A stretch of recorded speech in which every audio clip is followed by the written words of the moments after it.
kasakiman, madalas nasa pangkaraniwang kamay.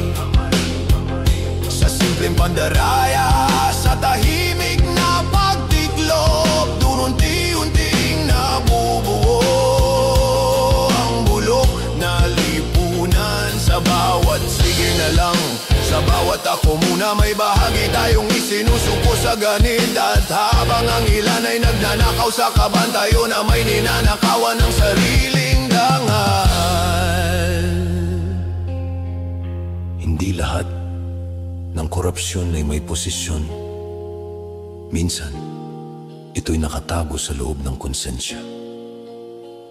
At bago natin husgahan ng mga nasa itaas, tanungin muna kung tayo ba'y tunay na malinis. Ganit!